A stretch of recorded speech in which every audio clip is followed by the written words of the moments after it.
Hello guys, welcome to മെഡ്ഹെഡപ്പ്. അപ്പൊ നമ്മൾ നോക്കാൻ പോകുന്നത് സപ്പോസിറ്ററീസ് ആണ്. എന്താ സപ്പോസിറ്ററി എന്നുള്ളതാണ്. സോ ഫസ്റ്റ് ഓഫ് ഓൾ പറയാം, സപ്പോസിറ്ററി ഒരു സോളിഡ് ഡോസേജ് ഫോം ആണ്. എന്താണ്? സോളിഡ് ഡോസേജ് ഫോം ആണ്. നമ്മുടെ ബോഡി ക്യാവിറ്റിയിലാണ് നമ്മൾ സപ്പോസിറ്ററീസ് വെക്കുക. ലൈക്ക് റെക്ടം, വജീന, യുറീട്രയിലൊക്കെയാണ് നമ്മൾ കൂടുതലായിട്ട് സപ്പോസിറ്ററി യൂസ് ചെയ്യുക. ഇന്ത്യയിൽ സപ്പോസിറ്ററി ഉപയോഗിക്കുന്നത് വളരെ കുറവാണ്. എന്നാൽ പുറം രാജ്യങ്ങളിലൊക്കെ ഒരുപാട് രീതിയിൽ നമ്മൾ സപ്പോസിറ്ററീസ് ഉപയോഗിച്ച് കാണാറുണ്ട്. ഇനി സപ്പോസിറ്ററീസ് നമ്മളെ ബോഡി ക്യാവിറ്റിയിൽ വന്നു കഴിഞ്ഞാൽ നമ്മുടെ ബോഡി ടെമ്പറേച്ചർ ഉണ്ടാവുമല്ലോ, ഈ ടെമ്പറേച്ചർ കാരണം മെൽറ്റ് ആയിട്ട് ബോഡിയിലേക്ക് അതിനകത്തുള്ള മരുന്ന് റിലീസ് ആവുകയാണ് ചെയ്യുക. അപ്പൊ ഇങ്ങനെയാണ് നോർമലി അത് വർക്ക് ചെയ്യുക. ഓക്കെ അല്ലേ? എളുപ്പമായില്ലേ? മനസ്സിലായെന്ന് വിശ്വസിക്കുന്നു. ഇനി ടൈപ്പ് ഓഫ് സപ്പോസിറ്ററി നമ്മൾ ഓൾറെഡി പറഞ്ഞു അല്ലേ ഏതൊക്കെ ടൈപ്പ് ഉണ്ട് എന്നുള്ളത്. സോ റെക്ടൽ സപ്പോസിറ്ററി ഉണ്ട്, പേര് പറയുന്നത് പോലെ റക്ടത്തിൽ വെക്കുന്നു. പെസറീസ് ഉണ്ട്, ഇവിടെ നിങ്ങൾക്ക് കൺഫ്യൂഷൻ വരാം, വജൈനയിലാണ് വെക്കുക. ആൻഡ് യൂറീത്രൽ ബോഗീസ് ഉണ്ട്, എവിടെ വെക്കുക? യൂറീത്രയിലാണ് വെക്കുക. നേസൽ ബോഗീസ് ഉണ്ട്, എവിടെ വെക്കുക? നേസലിലാണ് വെക്കുക അല്ലെ. സോ അത് പഠിച്ചു. ഇനി advantage of rectal suppository. Rectal മാത്രമല്ല, എല്ലാ സപ്പോസിറ്ററിയുടെയും അഡ്വാൻറ്റേജ് പറയുന്നുണ്ട്. അതിൽ റെക്ടലും കൂടെ ഫോക്കസ് ചെയ്യുന്നുണ്ട് കേട്ടോ. സോ മെക്കാനിക്കൽ ആക്ഷൻ പറയാം റെക്ടലിന്റെ. എന്താണ് മെക്കാനിക്കൽ ആക്ഷൻ?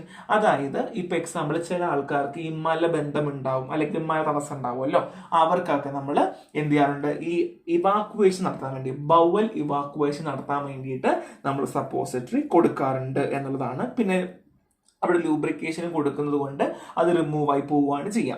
രണ്ടാമത് സിസ്റ്റമിക് ആക്ഷൻ ആണ്. അതായത് ചില സമയങ്ങളിൽ വോമിറ്റിംഗ് ഉള്ളത്, അല്ലെങ്കിൽ ഗ്യാസ്ട്രിക് ഇറിറ്റേഷൻ ഉള്ളത്, അല്ലെങ്കിൽ ഹെപ്പാറ്റിക് മെറ്റബോളിസം ഒക്കെ സ്കിപ്പ് ചെയ്യേണ്ടി വരും. അല്ലെങ്കിൽ വോമിറ്റിംഗ് ഉള്ള പേഷ്യൻസിൽ, കുഞ്ഞു കുട്ടികളിലൊക്കെ നമുക്ക് എന്ത് ചെയ്യേണ്ടി വരും? ബൈപ്പാസ് ചെയ്യാൻ വേണ്ടി, അല്ലെങ്കിൽ ഈ ബുദ്ധിമുട്ടിൽ ഒഴിവാക്കാൻ വേണ്ടി നമ്മൾ എന്ത് ചെയ്യുന്നു? സിസ്റ്റമിക് ആക്ഷൻ കിട്ടാൻ വേണ്ടിയിട്ട് നമ്മൾ റെക്ടൽ സപ്പോസിറ്ററീസ് കൊടുക്കാറുണ്ട്. ഈ ലോക്കൽ ആക്ഷൻ ആണ്, like antiseptic, anaesthetic, soothing effect, astringent effect ഒക്കെ കൊടുക്കാറുണ്ട്. ഇനി പേഷ്യന്റ് സ്യൂട്ടബിലിറ്റി ആണ്. ഒന്നാലോചിക്ക്, ഗുളിക വിഴുങ്ങുക, ഇഞ്ചക്ഷൻ എടുക്കുക, അതിനേക്കാൾ എത്രയോ എളുപ്പമാണ് സപ്പോസിറ്ററീസ് വെക്കുക എന്നുള്ളത്. കാര്യം പെയിൻ ഇല്ല, വലിയ ട്രെയിനിങ് ഒന്നും വേണ്ട, ആർക്ക് വേണമെങ്കിലും വെക്കാൻ പറ്റുന്ന ഒരു സാധനമാണ് അല്ലെ. അപ്പം അങ്ങനെ എളുപ്പമുള്ളത് കൊണ്ട് ഇത്രയും അഡ്വാൻറ്റേജ് ആണ്. എളുപ്പമുള്ള ഒരു ചാപ്റ്റർ ആണ് കേട്ടോ. ഇനി ideal suppository base.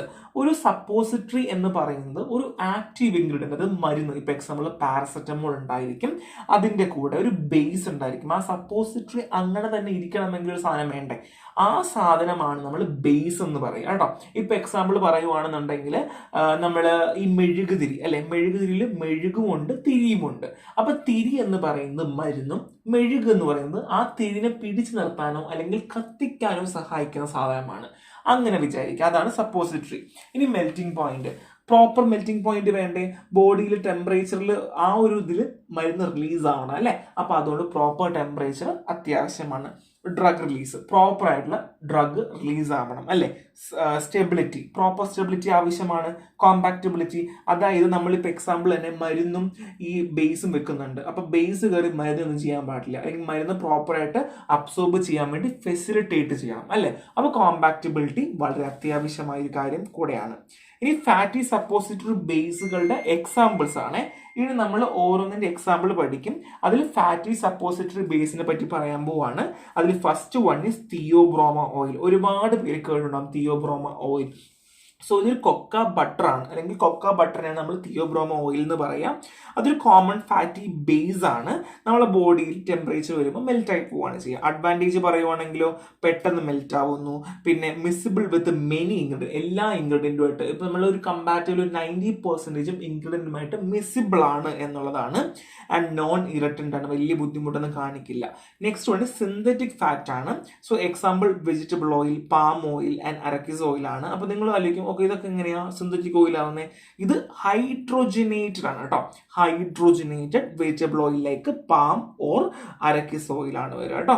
So benefit, oxidation ഉണ്ടാവില്ല. നമുക്ക് എല്ലാവർക്കും അറിയാം, നോർമലി ഒക്കെ നമ്മൾ ഈ തിയോബ്രമോ അല്ലെങ്കിൽ കൊക്ക ബട്ടർ ഒക്കെ എടുത്തു വെച്ച് കഴിഞ്ഞാൽ ഓക്സിഡേഷൻ ഉണ്ടാവാനുള്ള ചാൻസ് കൂടുതലാണ്. ഇനി ഗുഡ് എമൽസിഫൈങ് കപ്പാസിറ്റി ഉണ്ട്.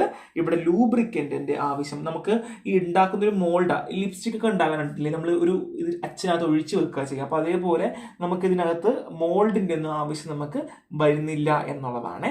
ഇനി വാട്ടർ സോല്യൂബിൾ ബേസസ് ആണ്. നെക്സ്റ്റ് പറയാൻ പോകുന്ന ബേസ് വാട്ടർ സോല്യൂബിൾ ആണ് കേട്ടോ. മോസ്റ്റ് കൺവീനിയന്റ് മെത്തേഡ് ആണ് വാട്ടർ സോല്യൂബിൾ ബേസ് നമുക്ക് വേണമെങ്കിൽ പറയാൻ പറ്റും. എക്സാമ്പിൾ ഗ്ലിസറോ ജെലാറ്റിൻ, പേര് പറയുന്ന പോലെ തന്നെ ഗ്ലിസറോളും ഉണ്ട് ജെലാറ്റിനും ഉണ്ട്. ഇനി സോപ്പ് ഗ്ലിസറിൻ ആണ്, പേര് പറയുന്ന പോലെ തന്നെ ഗ്ലിസറിനും ഉണ്ട് സോപ്പ് ഉണ്ട്. ഒന്നെങ്കിൽ സോപ്പ് ആകാം അല്ലെങ്കിൽ സോഡിയം സ്റ്റീറേറ്റ് ആകാം കേട്ടോ, ഹാർഡ്നെസ്സിന് വേണ്ടി ഹെൽപ്പ് ചെയ്യാം. And glycero gelatin body ഫ്ലൂയിഡിൽ slow ആയിട്ട് ഡിസോൾവ് ആവാൻ വേണ്ടി സഹായിക്കുന്നു. ആൻഡ് പോളി എത്തിലീൻ ഗ്ലൈക്കോൾസ് ഉണ്ട്. മാക്രോഗോൾ ബേസ് ആണ്, അതിന് ഡിഫറെന്റ് ആയിട്ടുള്ള മോളിക്കുലർ വെയിറ്റുകൾ ഉണ്ടായിരിക്കും, മെൽറ്റിംഗ് പോയിന്റ് ഉണ്ടായിരിക്കും. അപ്പം നിങ്ങൾ ആലോചിക്കും എന്തിനാ ഇത്രയും ഓപ്ഷൻസ് അല്ലെങ്കിൽ ഇത്രയും എക്സാമ്പിൾ വാട്ടർ സോലബിൾ ബേസിൽ? സിമ്പിൾ ആയിട്ട് ഒന്നേ ഉള്ളൂ. ഗ്ലിസറോ ജെലാറ്റിൻ ആണെങ്കിൽ ബോഡിയിൽ എന്ത് ചെയ്യുന്നു, നമുക്ക് ഡിസോൾവ് ചെയ്യാൻ വേണ്ടി ഹെൽപ്പ് ചെയ്യുന്നു, ബോഡി ഫ്ലൂയിഡ്സുമായിട്ട് ഡിസോൾവ് ചെയ്യാൻ ഹെൽപ്പ് ചെയ്യുന്നു. സോപ്പ് ഗ്ലിസറിൻ ആണെങ്കിൽ എന്ത് ചെയ്യുന്നു, ഹാർഡ്നെസ് കിട്ടാൻ വേണ്ടി ഹെൽപ്പ് ചെയ്യുന്നു. പോളി എത്തിലീൻ ഗ്ലൈക്കോൾ ആണെങ്കിൽ മെൽറ്റിംഗ് പോയിന്റ് മോളിക്കുലർ വെയിറ്റും ഡിഫറെന്റ് ആയിട്ട് നമുക്ക് അവൈലബിൾ ആണ് എന്നുള്ളതാണ്. ഈ ഒരു അഡ്വാൻറ്റേജ് ആണ് ഇതിനകത്ത് ഉള്ളത് എന്നുള്ളതാണ്. And next one is glycero gelatin ബേസിന് ഓരോന്നിട്ട് പഠിക്കാൻ പോവാണേ. ഗ്ലിസറോൾ ഉണ്ട്, വാട്ടർ ഉണ്ട്, ജെലാറ്റിൻ ഉണ്ട്. ഈ ജെലാറ്റിൻ തന്നെ രണ്ട് തരത്തിലുണ്ട് കേട്ടോ. ടൈപ്പ് എയും ഉണ്ട്, ടൈപ്പ് ബിയും ഉണ്ട്. എന്തൊക്കെയാണ്? ടൈപ്പ് എയും ഉണ്ട്, ടൈപ്പ് ബിയും ഉണ്ട്. ടൈപ്പ് എ അസിഡിക് ഡ്രഗും ടൈപ്പ് ബി ബേസിക് ഡ്രഗ്സിനും വേണ്ടി ആയിരിക്കും എന്നുള്ളതാണ്. ഇതിന്റെ മെക്കാനിസം ഓഫ് ആക്ഷൻ എങ്ങനെയാണ്? നമ്മൾ ബോഡി ടെമ്പറേച്ചർ വരുന്നു, ഡിസോൾവ് ആവുന്നു, പയ്യെ പയ്യെ സസ്റ്റെയിൻഡ് ആയിട്ട് റിലീസ് ആവുന്നു എന്നുള്ളതാണ്. ഡിസഡ്വാൻറ്റേജ് ഉണ്ട്, ഹൈഗ്രോസ്കോപ്പിക് ആണ്, ലക്സേറ്റീവ് എഫക്റ്റ് ഉണ്ട്, ആൻഡ് ഇൻകോമ്പാക്റ്റബിലിറ്റി, ചെറിയ ചെറിയ പ്രശ്നങ്ങളൊക്കെ ഇത് കാണിക്കാറുണ്ട് എന്നുള്ളതാണ്. ഭയങ്കര സിമ്പിൾ ആണ്. ഗ്ലിസറോൾ ഉണ്ട്, വാട്ടർ ഉണ്ട്, ജെലാറ്റിൻ ഉണ്ട്, ടൈപ്പ് എ ഉണ്ട്, ടൈപ്പ് ബി ഉണ്ട്. ഓക്കെ അല്ലേ? And next one is polyethylene glycol base ആണ്. ഇതിന് ഏറ്റവും വലിയ അഡ്വാൻറ്റേജ് ഹൈ മെൽറ്റിംഗ് പോയിന്റ് ആണ്. 42 ഡിഗ്രി സെൽഷ്യസ് ഒക്കെ ആവുകയാണെങ്കിൽ എന്ത് ചെയ്യുള്ളൂ, അതൊന്ന് പയ്യെ പയ്യെ അത് മെൽറ്റ് ആയി തുടങ്ങുള്ളൂ. അപ്പൊ അതുകൊണ്ട് തന്നെ എന്താ ആലോചിക്കാം, നമുക്ക് പനിയൊക്കെ നല്ല കൂടിയ ആൾക്കാർക്കൊക്കെ പോളി എത്തിലീൻ ഗ്ലൈക്കോൾ ബേസ് നമുക്ക് കൊടുക്കാം. പിന്നെ ചില രാജ്യങ്ങളിലൊക്കെ നമുക്കിപ്പോൾ ഫ്രിഡ്ജുകൾ അവൈലബിൾ ആയിരിക്കില്ല, അല്ലെങ്കിൽ ചില സ്ഥലങ്ങളിലൊക്കെ ഫ്രിഡ്ജ് നമുക്ക് ഉപയോഗിക്കാൻ പറ്റിയെന്ന് വരില്ല. അപ്പൊ അല്ലെങ്കിൽ ഇലക്ട്രിസിറ്റി ഒക്കെ പോയി കഴിഞ്ഞാലും പ്രശ്നമാണ് അല്ലെ. അപ്പൊ അതുകൊണ്ട് തന്നെ ലോ മെൽറ്റിംഗ് പോയിന്റ് ഒക്കെ ഭയങ്കരമായിട്ട് പണി കൊടുക്കും. അപ്പൊ അതുകൊണ്ട് തന്നെ ഹൈ മെൽറ്റിംഗ് പോയിന്റ് ആയതുകൊണ്ട് നമുക്ക് ഉപയോഗമാണ് എന്നുള്ളതാണ്. ആൻഡ് ഗ്രാജുവൽ ഡിസൊല്യൂഷൻ ഒന്ന് ആലോചിച്ച് നോക്കിയേ, ഹൈ മെൽറ്റിംഗ് പോയിന്റ്, അപ്പൊ നമ്മളെ ബോഡി ടെമ്പറേച്ചർ 35 ഒക്കെ ആണല്ലേ. അപ്പൊ അതുകൊണ്ട് തന്നെ പയ്യെ പയ്യെ പയ്യെ മാത്രമേ ഇത് പുറത്തേക്ക് വരത്തുള്ളൂ. അപ്പൊ പയ്യെ എന്തുള്ളൂ, ബോഡി ഫ്ലൂയിഡ്സിലേക്ക് ഡിസ്പേഴ്സ് ആവുള്ളൂ. അപ്പൊ എക്സ്റ്റൻഡ് റിലീസ് നമുക്ക് പോസിബിൾ ആണ് എന്നുള്ളതാണ്. ഇനി ഗുഡ് കൺട്രാക്ഷൻ ആണ്, അതായത് നമ്മൾ തണുപ്പിച്ച് കഴിയുമ്പോൾ നന്നായിട്ട് സോൾഡിഫൈ ആവുന്നു. അത് മാത്രമല്ല നമ്മുടെ ഈ മോൾഡിൽ എന്ത് ചെയ്യില്ല, ഒട്ടിപ്പിടിക്കത്തൊന്നും ഇല്ല എന്നുള്ളതാണ്. ഇനി സപ്പോസിറ്ററി ബേസ് സെലക്ഷൻ ആണ്. ഇതിൽ എംഎൽസിഫൈ നമുക്ക് പഠിക്കാൻ പോകുന്നേ ഉള്ളൂ. ഫാറ്റി ബേസ് നമ്മൾ പഠിച്ചു, വാട്ടർ സോലബിൾ പഠിച്ചു, എംഎൽസിഫൈ നമ്മളിപ്പോൾ പഠിക്കും. സോ അഡ്വാൻറ്റേജും ഡിസ്അഡ്വാൻറ്റേജും കൊടുത്തിട്ടുണ്ട്. നമ്മൾ പറഞ്ഞ സെയിം സാധനം തന്നെയാണ്, അതിന് കോളമായി കൊടുത്തിരിക്കുന്നു എന്നുള്ളത് മാത്രമേ ഉള്ളൂ. ഒന്ന് വായിച്ചു നോക്കാം. ഇനി തിയോബ്രോമോ ഓയിലിന് കുറച്ച് ഡ്രോബാക്സ് ഉണ്ട്. ഒന്ന് പോളിമോർഫിസം ആണ്, അതായത് can form unstable crystal form that remelt at low temperature. അപ്പോൾ എന്ത് ചെയ്യാം, അൺസ്റ്റേബിൾ ആയിട്ട് ക്രിസ്റ്റൽസ് ഫോം ചെയ്യുകയും പിന്നെ എന്ത് ചെയ്യുന്നു, റീമെൽറ്റ് ആവുന്നു, ലോ ടെമ്പറേച്ചറിൽ റീമെൽറ്റ് ആവുകയും ചെയ്യുന്നു. ആൻഡ് അഡ്ഹറൻസ് ഇഷ്യൂ ഉണ്ട്. നമ്മുടെ ഈ മോൾഡ് ഇല്ലേ, നമ്മൾ ഒഴിക്കുന്ന അച്ച് അതിലേക്ക് ഒട്ടിപ്പിടിക്കാനുള്ള ചാൻസ് ഉണ്ട്. ലോ മെൽറ്റിംഗ് പോയിന്റ് ആണ്. അപ്പൊ എന്താണ്, ലോ മെൽറ്റിംഗ് പോയിന്റ് ആണ്. അപ്പം ക്ലൈമറ്റിലൊക്കെ ചെറിയ വേരിയേഷൻ ഒക്കെ വന്നു കഴിഞ്ഞാൽ മെൽറ്റിംഗ് നടക്കാനുള്ള ചാൻസ് ഉണ്ട്. ഇനി സോലുബിൾ ഇൻഗ്രീഡിയന്റ് ആണ്, can lower the melting point. വേണമെങ്കിൽ മെൽറ്റിംഗ് പോയിന്റ് ലോവർ ചെയ്യിപ്പിക്കാം if drug dissolve in the base. Drug നമ്മൾ വെക്കുന്ന ഡ്രഗ് ബേസുമായിട്ട് ഡിസോൾവ് ആവുകയാണ് എന്നുണ്ടെങ്കിൽ മെൽറ്റിംഗ് പോയിന്റ് എന്ത് ചെയ്യാം, കുറഞ്ഞു വരാം എന്നുള്ള ഒരു ചാൻസ് ഉണ്ട് എന്നുള്ളതാണ്. ഇനി സിന്തറ്റിക് ഫാറ്റ് ബേസ് ആണ്, നമ്മൾ ഓൾറെഡി പറഞ്ഞു. അഡ്വാൻറ്റേജ് ഓക്സിഡേഷൻ റെസിസ്റ്റന്റ് ആണ്, എംഎൽസിഫൈങ് കപ്പാസിറ്റി ഉണ്ട്, ലൂബ്രിക്കന്റ് ആവശ്യമില്ല. എന്നാൽ ഡിസഡ്വാൻറ്റേജ് ഉണ്ട്, കൂൾ ചെയ്യുമ്പോൾ ബ്രിട്ടിലായി പോകും, പൊട്ടിപ്പോകാനുള്ള ചാൻസ് കൂടുതലാണ്.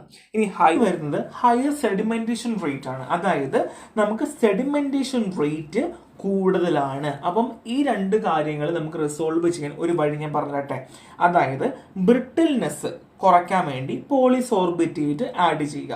ഇനി സെഡിമെന്റേഷൻ റേറ്റ് കൂടുതലായതുകൊണ്ട് തന്നെ നമുക്ക് കുറയ്ക്കാൻ വേണ്ടി തിക്നെസ് ആഡ് ചെയ്യാം. എന്താ ആഡ് ചെയ്യാം, തിക്നെസ് ആഡ് ചെയ്യാം എന്നുള്ളതാണ്. ഇനി ഗ്ലിസറോ ജെലാറ്റിൻ ലിമിറ്റേഷൻ ആണ്. സോ ഗ്ലിസറോൾ ലക്സേറ്റീവ് എഫക്റ്റ് കൊടുക്കാറുണ്ട് എന്നുള്ളതാണ്. നമുക്ക് ഹാൻഡിൽ ചെയ്യാൻ ഡിഫിക്കൽട്ടാണ്, അതായത് മോർ ചലഞ്ചിങ് ആണ്, മറ്റുള്ളത് പോലെയല്ല, അല്ലെങ്കിൽ മറ്റുള്ള ഫാറ്റി ആസിഡ്സ് പോലെയല്ല, മോർ ചലഞ്ചിങ് ആണ്, പ്രിപ്പയർ ചെയ്യാനും ഹാൻഡിൽ ചെയ്യാനും ഇച്ചിരി പാടാണ്. ഇൻകോമ്പാക്റ്റബിലിറ്റീസ് കാണിക്കാറുണ്ട്. Incompatibility with drug that precipitate proteins, കണ്ടോ, അത് പ്രോട്ടീനെ പ്രസിപ്പിറ്റേറ്റ് ചെയ്യുന്ന ഡ്രഗുമായിട്ട് ഇൻകോമ്പാക്റ്റബിൾ ആണ്. വേരിയബിൾ ഡിസൊല്യൂഷൻ ആണ്, അതായത് ഈ നമ്മുടെ dissolution time depending on gelatin quality, ജെലാറ്റിന്റെ ക്വാളിറ്റി അനുസരിച്ചിട്ടായിരിക്കും ഡിസൊല്യൂഷൻ ടൈം കാണിക്കുക. അതുമാത്രമല്ല ബേസിന്റെ ഒക്കെ ബേസ് ആയാലും അതിന്റെ ക്വാളിറ്റി എല്ലാം ഡിപ്പെൻഡ് ചെയ്യുന്നത് എല്ലാം ഈ ഗ്ലിസറോളും അല്ലെങ്കിൽ ജെലാറ്റിനും തമ്മിലുള്ള ബന്ധമായിരിക്കും, അല്ലെങ്കിൽ ഈ ബേസുമായിട്ട് ഡിപ്പെൻഡ് ചെയ്തിരിക്കാറുണ്ട്. അപ്പം ബേസിക്കലി ഡ്രഗ് റിലീസ് ചെയ്യുന്നതൊക്കെ എല്ലാം ബേസുമായിട്ട് ബന്ധപ്പെട്ടിട്ടാണ് ഉള്ളതെന്ന് അർത്ഥം. സോ സോപ്പ്, ഗ്ലിസറിൻ സപ്പോസിറ്ററീസ് ആണ്. സോ പേര് പറയുന്ന പോലെ തന്നെ സോപ്പ് ഉണ്ടാവും അല്ലെ, അതിന്റെ കൂടെ ഗ്ലിസറിൻ ഉണ്ടായിരിക്കാം, അല്ലെങ്കിൽ സോഡിയം സ്റ്റീറേറ്റ് ഉണ്ടായിരിക്കും ഹാർഡ്നെസ് വേണ്ടിയിട്ട്. സോ മെക്കാനിസം ഓഫ് ആക്ഷൻ എങ്ങനെയാണ്? നമുക്ക് ഇവാക്വേഷൻ, ബൗൾ ഇവാക്വേഷൻ ഹെൽപ്പ് ചെയ്യാറുണ്ട്. ഡിസഡ്വാൻറ്റേജ് ഹൈലി ഹൈഗ്രോസ്കോപ്പിക് ആണ്. പിന്നെ സ്പെഷ്യൽ പാക്കിംഗ് ആവശ്യമാണ്, വാക്സ്ഡ് പേപ്പർ അല്ലെങ്കിൽ ഫോയിൽ നമുക്ക് ആവശ്യമാണ് എന്നുള്ളതാണ്. അപ്പൊ സോപ്പ്, ഗ്ലിസറിൻ സപ്പോസിറ്ററീസ്.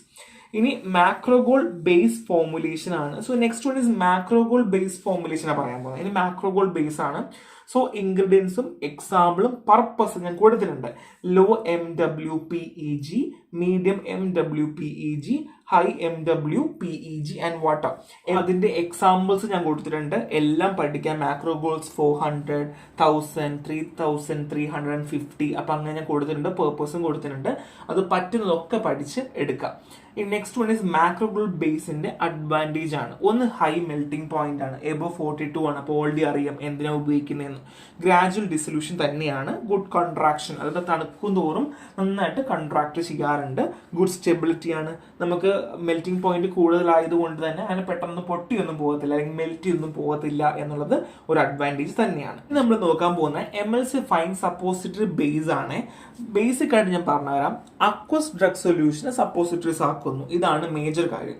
അപ്പൊ emulsifying bases allow incorporating of small amount of aqueous drug solution in suppository. They contain emulsifiers like glyceryl, monostearate. അതിനകത്ത് എന്തുണ്ടാവും? എമൽസിഫയേഴ്സ് ഉണ്ടായിരിക്കും. ഗ്ലിസറൈൽ, മോണോസ്റ്റിയറേറ്റ് ആയിരിക്കും. അത് വാട്ടർ ഇൻ ഓയിൽ എമൽഷൻ, എന്താണ് വാട്ടർ ഇൻ ഓയിൽ എമൽഷൻ ഉണ്ടാക്കാൻ വേണ്ടി നമ്മളെ സഹായിക്കുന്നു എന്നുള്ളതാണ്. അഡ്വാൻറ്റേജ് ഉണ്ട്. Incorporate water soluble drug, water soluble ഡ്രഗിനെ ഇൻകോർപ്പറേറ്റ് ചെയ്യാൻ പറ്റും. ആൻഡ് സസ്റ്റൈൻ റിലീസ് പ്രൊഫൈലാണ്. സോ സസ്റ്റൈൻ റിലീസ് കിട്ടും.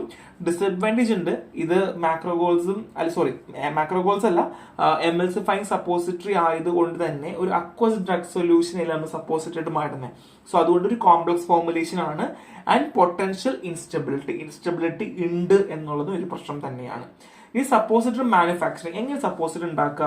ഇപ്പൊ ഏകദേശം ഒരു ഐഡിയ കിട്ടിക്കാണും. ആദ്യം മെൽറ്റിംഗ് ആണ്. നമ്മൾ സപ്പോസിറ്ററി ബേസ് സെലക്ട് ചെയ്യുക, എന്നിട്ട് നമ്മൾ തന്നെ മെൽറ്റ് ചെയ്യുക എന്നുള്ളതാണ്. പിന്നെ മിക്സിംഗ് ആണ്, ഡ്രഗും ഇതുമായിട്ട് നമ്മൾ മിക്സ് ചെയ്യുക. ആൻഡ് മോൾഡിങ്, നമ്മൾ മോൾഡിനകത്ത് ഇത് ഒഴിക്കുക. ആൻഡ് കൂളിംഗ്, തണുപ്പിക്കുക, അതിനെ കട്ടയാക്കി സാധനം എടുക്കുക എന്നുള്ളതാണ്. അപ്പൊ ഇത്രയുമാണ് സപ്പോസിറ്ററി മാനുഫാക്ചറിന്റെ ഔട്ട്ലൈൻ. നമ്മൾ പഠിക്കുന്നുണ്ട്, നന്നായിട്ട് പഠിക്കും. ഇതാണ് അതിന്റെ ഔട്ട്ലൈൻ എന്ന് പറഞ്ഞാൽ. ഇനി പാക്കേജിങ് കൺസിഡറേഷൻ ആണ്. ഇപ്പൊ പാക്കിംഗ് നിങ്ങൾക്ക് അറിയാം എങ്ങനെയാന്നുള്ളത്. എന്താണ് ലേബിൾ നോക്കണം, പ്രൊട്ടക്ഷൻ ഉണ്ടായിരിക്കണം അല്ലെ. എങ്ങനെയാണ് നമുക്ക് റിക്വയർഡ് ആയിട്ട് മോയ്സ്ചർ, ലൈറ്റ്, ഫിസിക്കൽ ഡാമേജ് ഒന്നും ഉണ്ടാവാത്ത പ്രോപ്പർ കൺസിഡറേഷൻ കൊടുക്കണം. മെറ്റീരിയൽ അലൂമിനിയം ഫോയിലോ പ്ലാസ്റ്റിക്കോ ഫോയിൽ ലാമിനേഷനോ ഒക്കെ കൊടുക്കാൻ പറ്റും. സ്റ്റോറേജ് പ്രോപ്പർ റെക്കമെൻഡ് ടെമ്പറേച്ചറിൽ നമ്മൾ സ്റ്റോർ ചെയ്യണം എന്നുള്ളതാണ്. ഇനി ക്വാളിറ്റി കൺട്രോൾ ടെസ്റ്റ് ഞാൻ കൊടുത്തിട്ടുണ്ട്. വെയിറ്റ് വേരിയേഷൻ ആണ്. സോ വെയിറ്റിൽ എന്തെങ്കിലും വേരിയേഷൻ ഉണ്ടോ, ആക്യുറേറ്റ് ആണോ എന്നുള്ളത്. ആൻഡ് ഡിസെൻറ്റിഗ്രേഷൻ ആണ്. പ്രോപ്പർ ആയിട്ട് ബോഡി ഫ്ലൂയിഡ്സിൽ എന്ത് ചെയ്യുന്നുണ്ട്, ഡിസ്പേഴ്സ് ആവുന്നുണ്ടോ എന്നറിയാൻ വേണ്ടി. ഇനി ഡ്രഗ് കൺട്രോൾ ആണ്. നമ്മൾ ആക്യുറേറ്റ് ഉള്ള ഡ്രഗ് ലോഡിംഗ് ഉണ്ടോ, അല്ലെങ്കിൽ ഡ്രഗ് പ്രോപ്പർ ആയിട്ട് എല്ലാ ഭാഗത്തും യൂണിഫോം ആണോ എന്നറിയുന്ന ടെസ്റ്റ് ആണ്. ആൻഡ് മെൽറ്റിംഗ് റേഞ്ച് ആണ്. പേര് പറയുന്ന പോലെ തന്നെ മെൽറ്റിംഗ് എപ്പോഴാണ് നടക്കുന്നത് അറിയാൻ വേണ്ടി നമ്മളെ ഹെൽപ്പ് ചെയ്യുന്നതാണ് മെൽറ്റിംഗ് റേഞ്ച്. അപ്പൊ ഇത്രയേ ഉള്ളൂ. ഒരു ഭയങ്കര സിമ്പിൾ ചാപ്റ്റർ ആണ്, അടിപൊളിയായിട്ട് പഠിക്കാം. ഇൻട്രൊഡക്ഷൻ ആണ്, ഇതിലൊരു മിസ്റ്റേക്കും വരുത്തരുത്. ഒരുപാട് ക്വസ്റ്റ്യൻസ് നമുക്ക് പ്രതീക്ഷിക്കാൻ പറ്റുന്ന ഒരു ഭാഗം കൂടെയാണ്. അപ്പൊ നെക്സ്റ്റ് പാർട്ട് 2 ആയിട്ട് കാണാം. ബൈ.